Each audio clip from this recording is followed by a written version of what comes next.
Bonjour à tous. Merci d'avoir bravé le soleil et le vent. C'est très agréable. Je dis le soleil parce que, comme venant de Paris, où nous ne connaissons que l'eau depuis une petite semaine, c'est très agréable de se retrouver à Saint-Étienne en votre compagnie, ici à la Cité du Design, pour cet après-midi rencontre, colloque. Je ne sais pas si avec Sylvie, on a réussi à lui trouver un nom, mais c'était une manière de continuer, de faire une prolongation, on va dire, quasiment orale, une prolongation rencontre de l'exposition Design-moi un jeu vidéo, dont je suis le commissaire. Je m'appelle Jean Z. C'est moi qui ai la joie, l'honneur de construire avec les équipes de la Cité du Design, MO5 et d'autres ce projet-là, qui était un projet de dire tiens, c'est étonnant, le jeu vidéo, j'imagine que si vous êtes là, ça fait partie de vos passions. Ce jeu vidéo qu'on pense connaître, qu'on croit connaître, qui est notre culture, notre allié depuis souvent ou depuis toujours, finalement, on le connaît mal. En tout cas, on connaît assez mal sa conception et on connaît assez mal les concepts qui traversent cette conception même, donc ce design du jeu vidéo. C'est sur cette idée qu'on est parti avec la Cité du Design pour créer ce Design-moi un jeu vidéo, cette exposition. Donc voilà. Et l'idée de cette journée, c'est un peu de confronter cette conception du jeu suivant plusieurs thématiques. On verra une thématique professorale, on va dire, pédagogique notamment, avec est-ce qu'on peut apprendre finalement 14-18 avec Battlefield. Et je pense que voilà, ce sera la dernière keynote. Je pense qu'on va passer un bon moment avec William Brou qui est ici, qui prépare déjà anxieusement ce cours sur le cours. On verra beaucoup d'autres choses. On verra également l'art dans le jeu vidéo, mais plutôt côté artiste. Est-ce que finalement cette conception de jeu, est-ce que ça peut devenir une conception d'art, une conception d'œuvre d'art pure et dure? Mais ça, je pense que vous avez déjà les réponses avec le Random Lab qui est juste derrière et qui est d'ailleurs présent dans l'exposition. Nous verrons également que finalement cette conception de jeu, est-ce qu'on peut la préserver? Est-ce qu'on peut la conserver? Comment on peut le faire? MO5, l'association MO5 et la BNF, la Bibliothèque nationale de France, viendront nous parler de cette idée de conserver finalement la conception de jeu. Et puis, en construisant l'exposition, en fait, je me suis rendu compte en discutant avec des game designers de différentes générations, des plus jeunes aux plus anciens, c'est-à-dire que ce métier de game designer n'a jamais été placé au bon endroit, enfin, pas au bon endroit d'ailleurs, à un endroit fixe dans la production des jeux. C'est-à-dire que pour les plus anciens, personne ne parlait de game designer, ça n'existait pas. C'était le programmeur qui était le concepteur. Et finalement, avec les écoles, et puis avec la professionnalisation, l'industrialisation, finalement, ce métier de game designer est arrivé, enfin en tout cas la dénomination, et petit à petit, finalement, on l'a un peu élevé au rang de créateurs, comme il y a des créateurs de séries, des créateurs de cinéma ou des créateurs d'œuvres d'art. Donc voilà le programme de cet après-midi en votre compagnie, ici. Et puis on va commencer tout de suite avec les métiers. Je vais vous demander d'accueillir Stéphane Natkin, venez, Outkou Kaplan également, et Julien Villedieu, qui vont venir nous rejoindre pour la première table ronde consacrée au métier avec un S. Julien Villedieu, donc délégué général du syndicat national du jeu vidéo. Prenez un micro. Outkou Kaplan, game designer depuis une petite vingtaine d'années. Et Stéphane Natkin, que certains connaissent ici, puisqu'il est le fondateur d'une école bien connue en France, l'un des fleurons, qui s'appelle l'Engmin. Professeur. Et j'ai envie de commencer avec vous, Stéphane Natkin, en vous demandant est-ce que vraiment game designer, est-ce que c'est vraiment un métier? Alors, comme je sentais venir la question, je me suis dit que la première chose qu'il faut se poser, c'est qu'est-ce que c'est qu'un jeu? Parce qu'un game designer, justement, c'est quelqu'un qui design, pour parler en français, un jeu. Un jeu, c'est, pour moi en tout cas, et peut-être pas uniquement, c'est une relation très particulière qui se crée entre un joueur et une machine, ou un ensemble de joueurs et à travers la machine entre eux. C'est-à-dire que ce qui est le propre du jeu, c'est que vous prenez des décisions, vous avez l'impression que vous êtes plus ou moins libre, et vous êtes heureux, malheureux, vous rentrez en empathie avec ce qu'on vous montre, vous rentrez en confrontation avec les autres joueurs, vous coopérez avec eux. Alors, pour arriver à faire ça, ben, il faut plein d'éléments, des éléments audiovisuels, il faut du son, des images, il faut une certaine façon de gérer l'interface, mais il faut aussi une mécanique qui lie tout ça, qui crée cette relation entre le joueur et le jeu. Et donc, un vrai game designer, je me souviens, c'est un ancien élève de l'Anduin qui dit ça, c'est celui qui crée cette colle, cette espèce de cœur, le cœur de ce qu'est le jeu, et qui va amener les différents éléments. Un jeu, ça pour ceux qui ne connaissent pas, ça se produit un peu comme un film, avec une équipe de gens qui ont des métiers très différents. Mais ce qui va créer le cœur du jeu, la relation entre le joueur et le jeu, c'est le game designer. Alors, pour revenir à la question de départ, le terme game designer a connu, en particulier en France, des interprétations assez variées, surtout chez les gens qui ne faisaient pas de jeux vidéo, parce qu'on revenait à l'idée du design au sens plastique du terme. Le game designer, c'est pas en général, ça dépend, dans les petits studios, ça peut être le cas, quelqu'un qui fait l'univers graphique, ou encore moins l'univers sonore, c'est quelqu'un qui va essayer de donner l'ensemble des éléments qui font que cet univers graphique, cet univers sonore va permettre à un joueur de jouer, d'avoir envie de jouer, de continuer, d'aller jusqu'au bout du jeu, d'être effrayé, d'être inquiet, d'être tout ce que le jeu doit créer comme émotion, comme sensation, comme question quand c'est quelque chose de très intellectuel. J'ai visité l'exposition et j'ai rejoué un jeu auquel je n'avais pas joué depuis 10 ans avec quelqu'un qui est peut-être dans la salle, qui s'appelle Stanley Parable. Stanley Parable, c'est un chef-d'œuvre. Et c'est justement un jeu où tout est fait pour se poser la question de est-ce que c'est moi qui décide?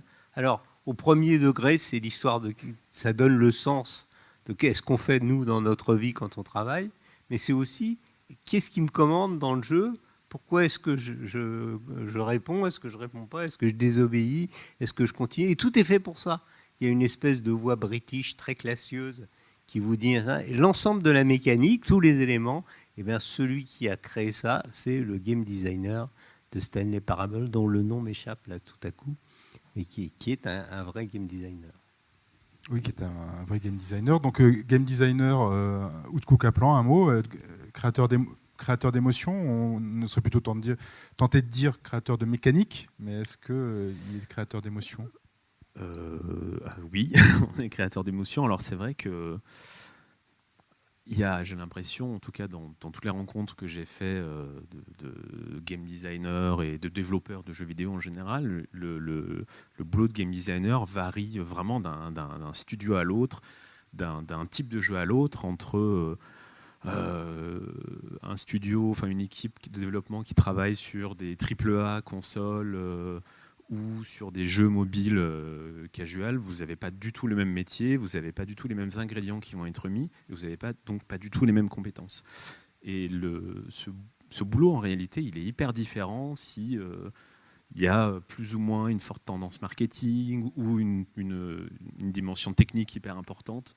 Et d'ailleurs, dans le profil, alors ça arrive peut-être moins maintenant qu'il y ait des formations qui sont vraiment orientées game design, mais il y a des game designers qui ont plutôt un profil très technique et du coup qui vont imaginer certains types de jeux, et des game designers qui sont plutôt des artistes, pardon, j'utilise le terme anglais, mais du coup des graphistes, et qui vont donc avoir une autre approche, et des game designers qui sont aussi beaucoup sur la narration. Donc les métiers sont hyper différents. Et alors la question de l'émotion, enfin moi à titre personnel, c'est quelque chose qui est hyper important, sur lequel je travaille beaucoup, mais c'est pas forcément le cœur du métier si vous êtes. Enfin, ça dépend du jeu en fait et de l'équipe dans laquelle vous travaillez. Voilà. Peut-être le type d'émotion. Il y a des gens qui veulent travailler ou qui travaillent dans l'industrie du jeu vidéo ici. Qui veulent une personne, ou qui veulent, hein, c'est pas d'accord. Donc, il y en a quand même quelques-uns qui ou travaillent ou espèrent y travailler.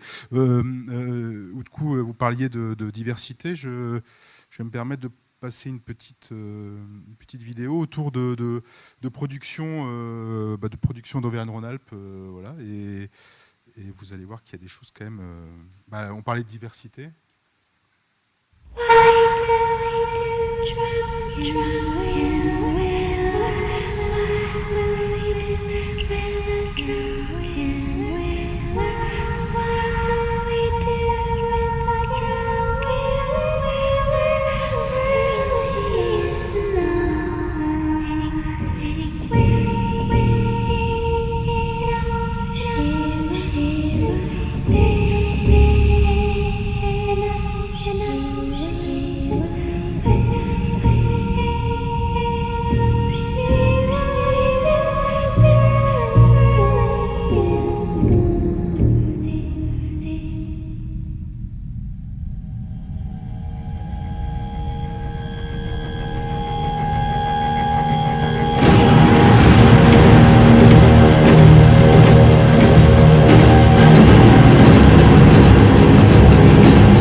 Dishonored, du Astérix, Smokyton, c'est de Wino et on peut les retrouver dans l'expo avec Blind Legend.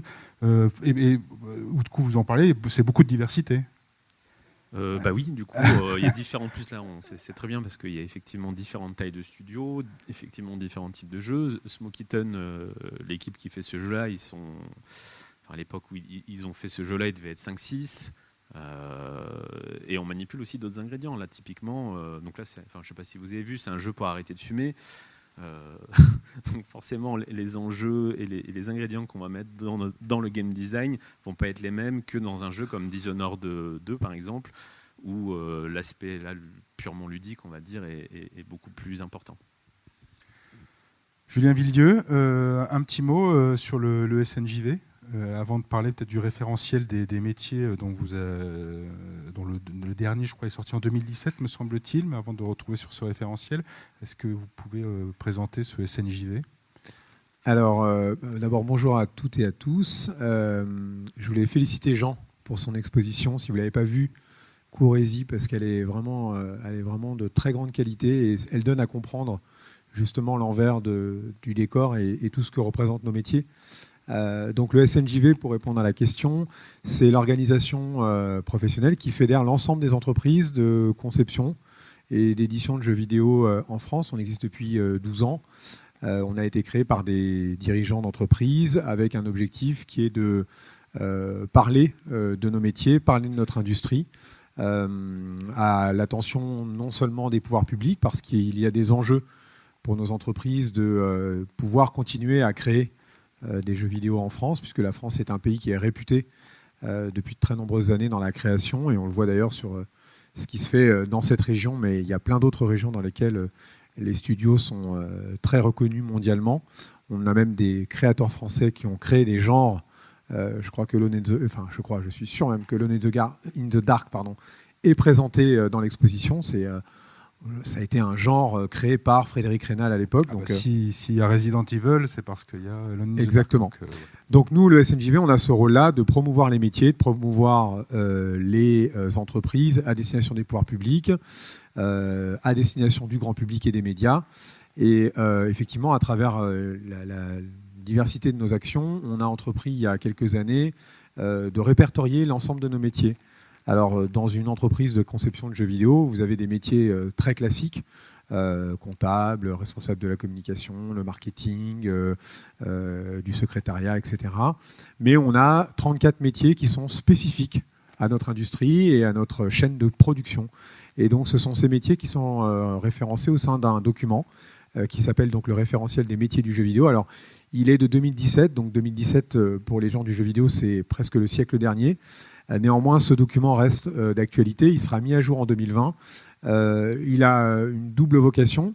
D'abord c'est un outil pour piloter les carrières des salariés et des gens qui sont dans cette industrie pour essayer de comprendre quand on est soit game designer, développeur ou alors artiste, graphiste, comment est-ce qu'on peut évoluer dans la galaxie de tous ces métiers, quelles sont les correspondances entre les métiers, parce qu'on aura peut-être l'occasion d'en parler, mais tous ces métiers se rejoignent et travaillent vraiment ensemble. C'est ce qui fait d'ailleurs la particularité du jeu vidéo. Et puis il a aussi une vocation, c'est de communiquer auprès du grand public, de celles et ceux qui éventuellement ont envie de nous rejoindre dans ces métiers-là, pour essayer de comprendre quels sont les savoir-faire et les compétences qui sont requises. Donc vous avez ces 34 métiers qui sont détaillés. Alors une version synthétique et une version très détaillée qui fait plus d'une centaine de pages.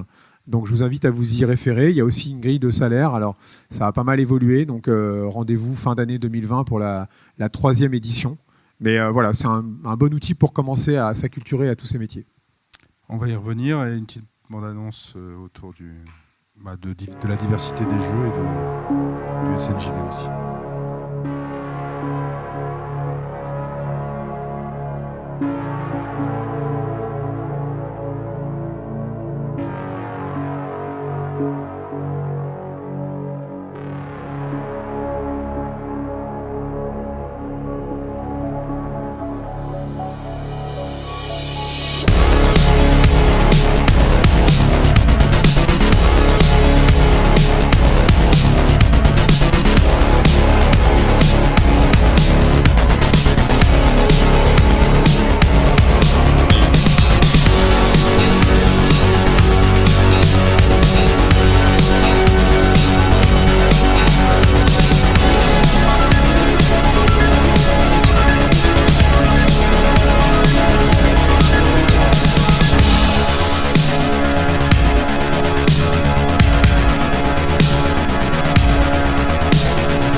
C'était une vidéo à l'occasion des 10 ans du SNJV, mais qui montre bien tous les jeux que vous avez vus. Alors, je ne sais pas si vous avez remarqué qu'à chaque fois qu'on met une vidéo sur le jeu vidéo, il faut une musique qui tabasse. Enfin, voilà, il faut une musique qui tabasse tout de suite. Je ne sais pas pourquoi, ça doit être un réflexe.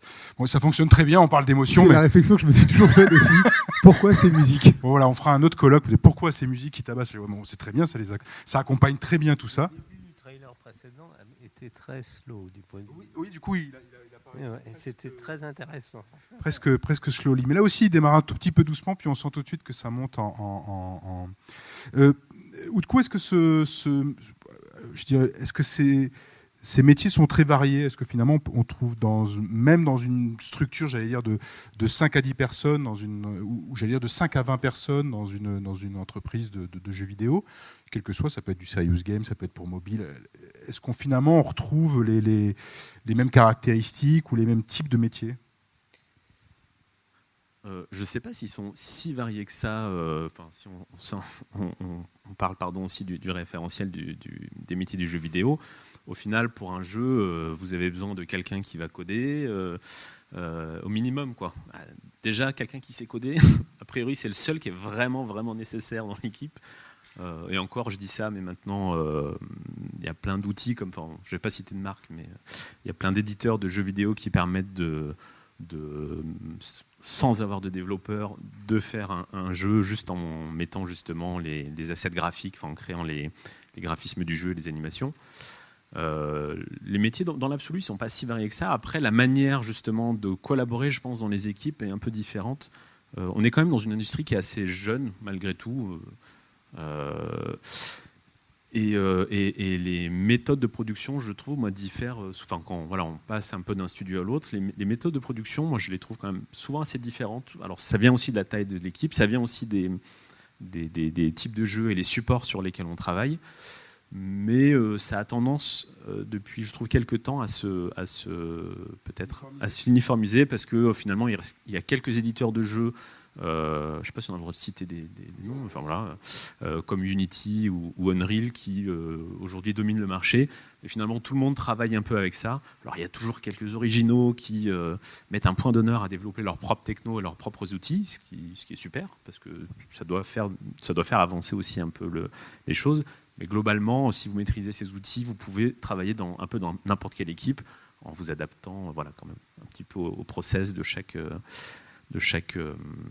studio. Et puis après, il y a d'autres outils qui sont un peu spécifiques. Enfin, moi, en tant que game designer, du coup,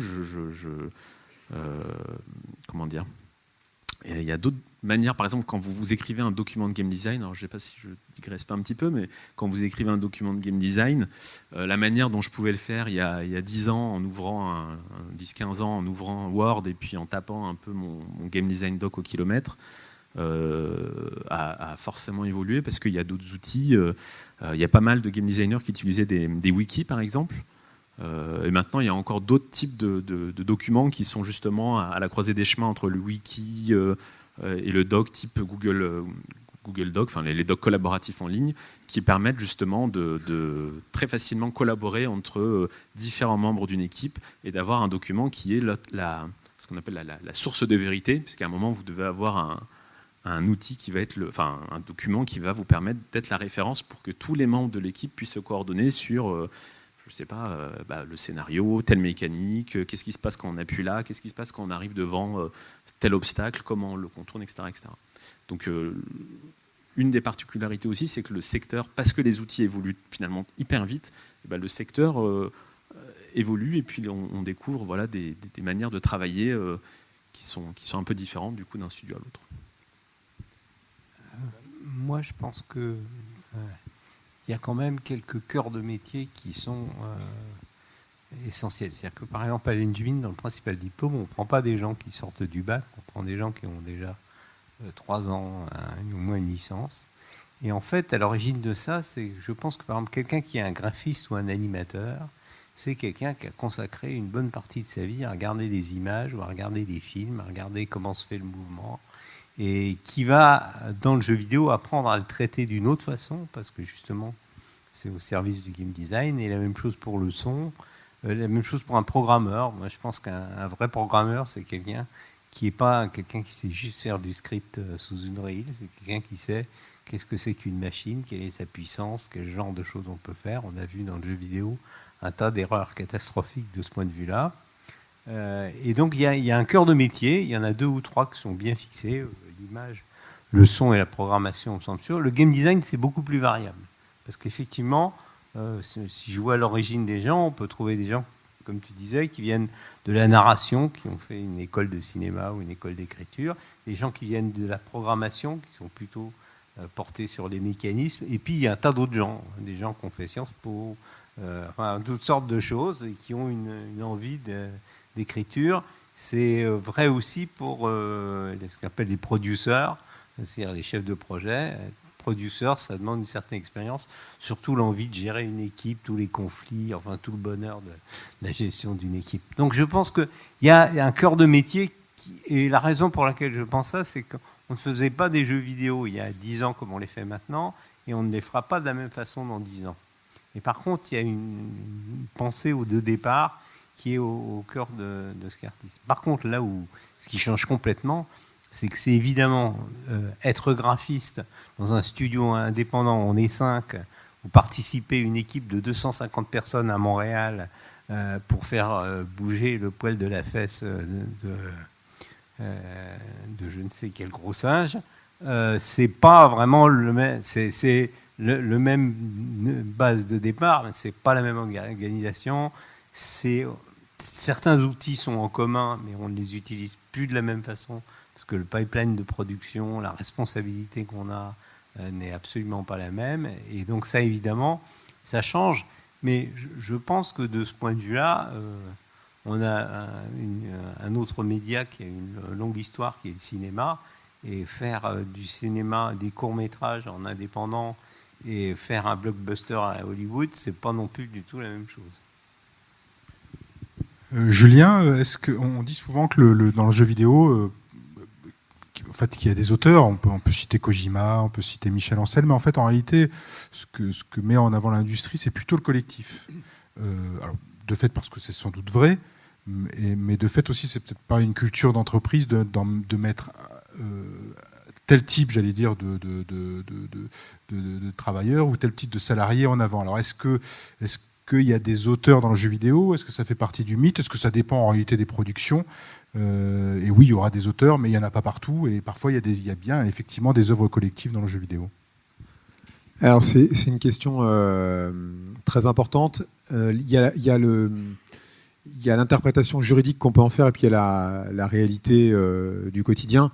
Ce qui est sous-jacent dans les interventions qui ont été faites par mes deux camarades, c'est que, en fait, la particularité de notre média, jeux vidéo, c'est que c'est un médium de divertissement, donc qui s'inspire aussi de tout ce qu'il y a autour, de l'architecture, de la musique, de la bande dessinée, du film, enfin de tous les univers artistiques, même de la politique, de l'écologie.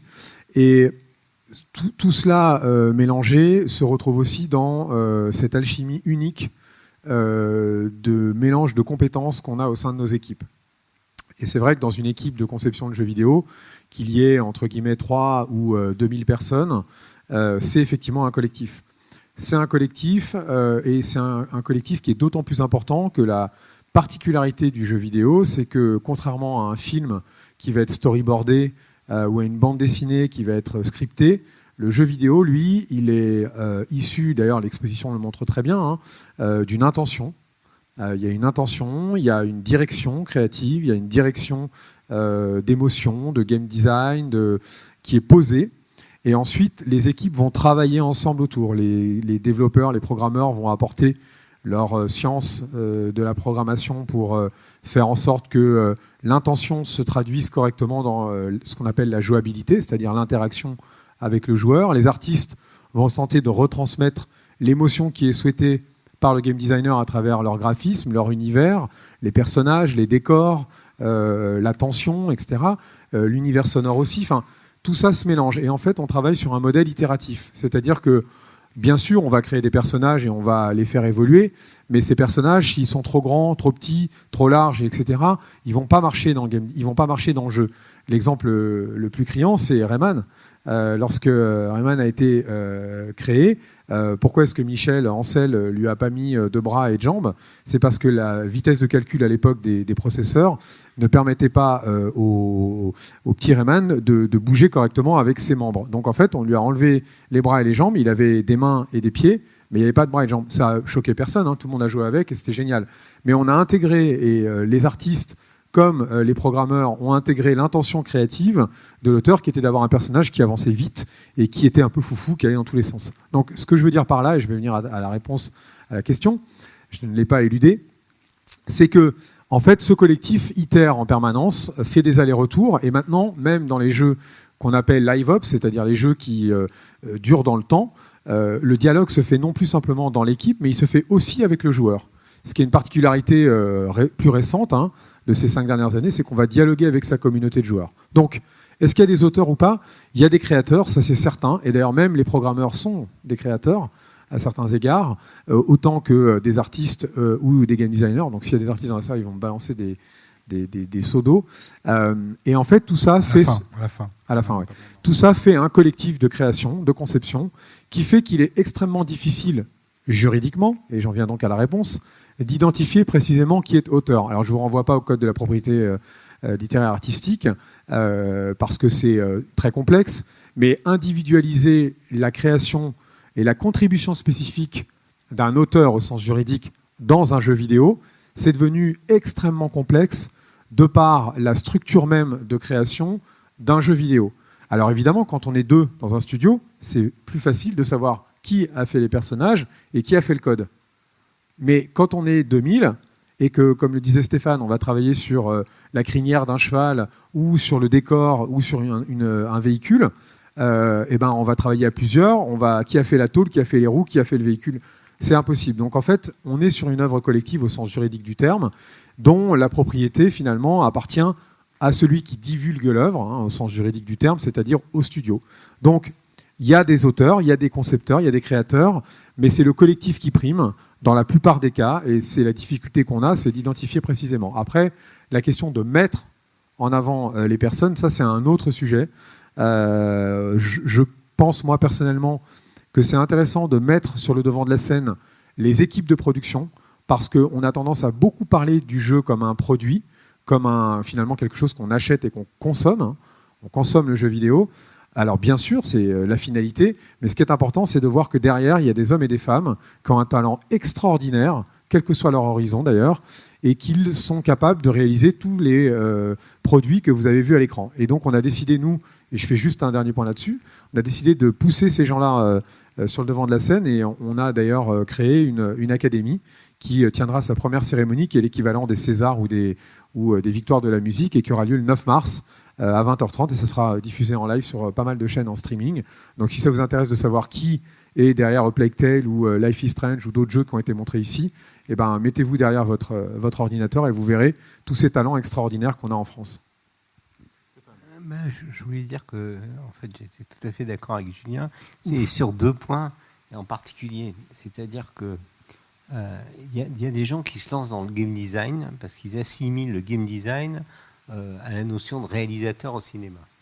Et c'est en particulier en France où la notion de réalisateur est extrêmement forte. Ce qui fait que d'ailleurs, dans tout on rentre à l'Engine en passant un concours sur une spécialité. Parmi les spécialités, celle où il y a le plus de candidats, c'est le game design. C'est comme à la FEMIS où tout le monde veut être réalisateur. Alors c'est pas du tout la même chose pour diverses raisons. Et une d'entre elles, c'est ce qu'a dit Julien, c'est que le jeu vidéo, c'est un processus itératif. Et d'ailleurs, quand des gens qui viennent du cinéma ou de l'animation se mettent à faire du jeu vidéo, je pense à un jeu qui est sorti de l'école, qui ensuite a été produit par Arte, et c'est un producteur de films, eh bien, il a commencé à appliquer les méthodes linéaires. On commence, on débute, on sort, et ça marche pas.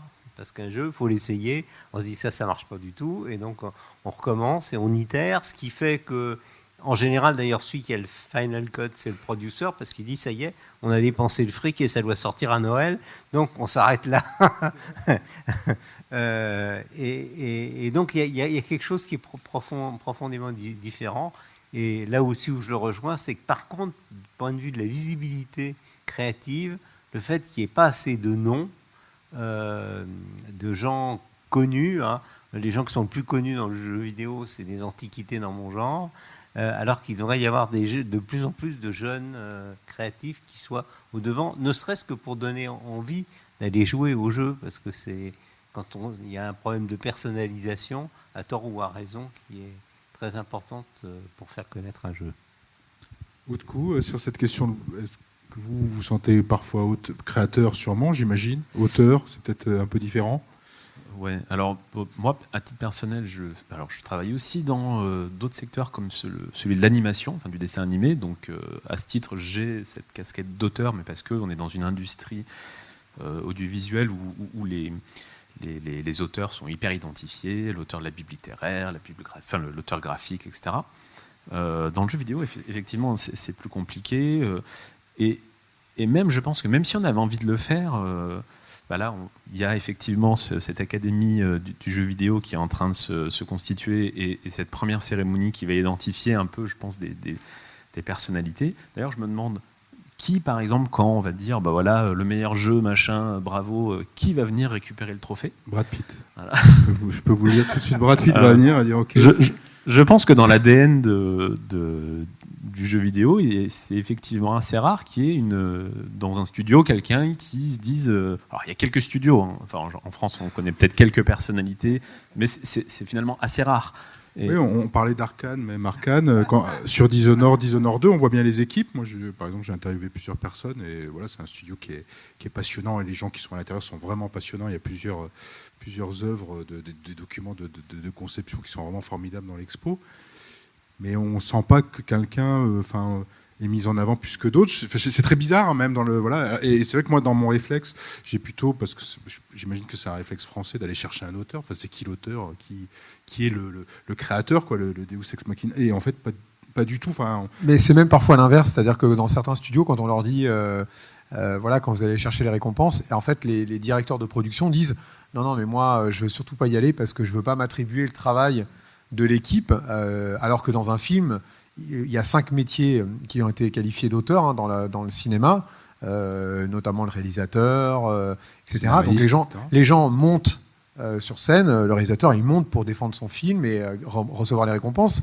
Mais un responsable de studio, par exemple, le directeur du projet dans le studio, ça se trouve, c'est pas lui qui va monter, c'est plutôt une partie de l'équipe. Donc il y a beaucoup d'humilité de l'ensemble de ces équipes de création quand il n'y a pas une tête, on va dire, qui sort du lot. Ce sera la dernière question. Du coup, le jeu vidéo, du coup, il est à part alors ? Est-ce que il est à la fois dans le monde de la culture et à la fois il y est pas. Donc du coup, ça crée des métiers, certes qu'on peut retrouver, transversaux. Vous le disiez, il y a à la fois l'animation, vous travaillez à la fois parfois dans l'animation, parfois dans le jeu vidéo, mais enfin, c'est quand même pas la même chose. Enfin voilà, est-ce que c'est le même monde quand même Alors pas du tout. Du coup, pas du tout, parce que, on vient de le dire, on vient de parler notamment ce point-là très important sur l'identification des auteurs. Les chaînes de valeur aussi sont hyper différentes. Moi, il y a un facteur là où du coup, ayant travaillé aussi dans l'animation et dans le jeu vidéo, moi je vois sur le financement des jeux vidéo, quand vous allez demander, quand vous montez un dossier de financement au CNC, donc qui est le Centre national de la cinématographie, qui finance le cinéma, l'audiovisuel, le dessin animé, mais aussi le jeu vidéo, ils ont une petite enveloppe pour le jeu vidéo, les dossiers sont hyper différents. C'est-à-dire que là où par exemple, si vous montez un projet pour un projet d'animation, si vous montez un dossier pour un projet d'animation, vous allez parler de vos intentions en tant qu'auteur, du scénario, des personnages, etc.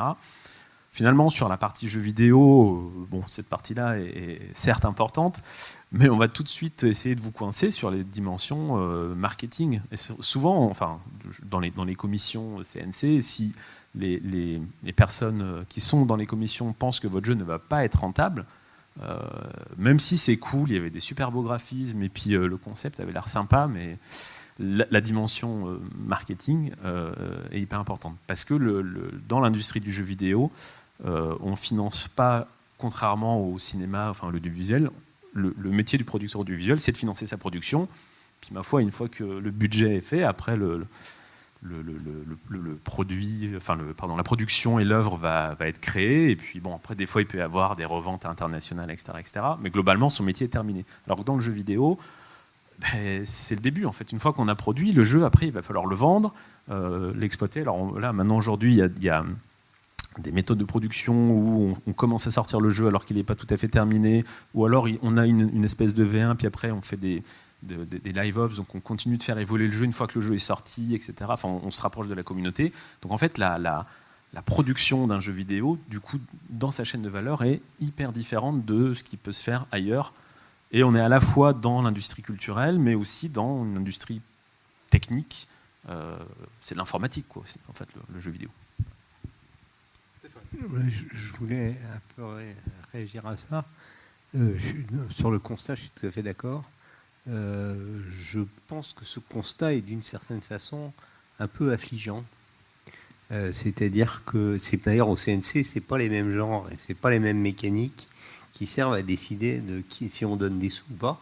Il y a beaucoup plus d'intervention du ministère de l'Industrie quand on parle du jeu vidéo que quand on parle de l'audiovisuel ou du cinéma. Alors le rôle du CNC, c'est le ministère de la Culture quand même, c'est de favoriser la création indépendante et l'émergence de nouveaux talents et pas de renforcer la production globale de jeux vidéo en France, parce qu'en tout cas avec les montants qui sont mis, ça ne le permettrait pas. Donc ça c'est un premier point. Et le deuxième point, c'est que je pense que globalement l'état actuel de la vision du jeu vidéo, du financement et des mécanismes de production de jeux vidéo va évoluer considérablement. Et probablement on va se rapprocher du cinéma et de la télévision, et dans les deux sens. C'est-à-dire que le cinéma et la télévision va se rapprocher du jeu vidéo, on va avoir du jeu vidéo de flux, on va avoir des modes de financement par l'équivalent Netflix ou l'équivalent de Netflix, ce qui va changer complètement le paysage. Quand Arte finance, pour prendre une des chaînes qui finance la production de jeux vidéo, elle ne le fait pas pour récupérer de l'argent. Elle le fait parce que ça fait partie d'un dialogue avec l'ensemble des communautés qu'elle essaye d'entretenir, et que pour avoir un dialogue communautaire, c'est beaucoup plus fort, facile à faire à travers un jeu vidéo qu'à travers un documentaire qui passe sur Arte à 21h ou à 22h, même si on peut le revoir en replay. Donc je pense que ce paysage-là, la position du jeu, et je dirais la segmentation, si on prend le cinéma, il y a des créateurs indépendants qui sont assez bien identifiés. Vous avez des gens qui font des blockbusters et il y en a des gens qui font du cinéma industriel pour gagner des sous parce qu'il faut manger à peu près tous les jours, au moins une fois, si ce n'est deux. Et je pense que ce processus va aussi se retrouver dans le jeu vidéo. On croise les doigts. Merci Julien, merci Outkou, merci Stéphane d'avoir participé.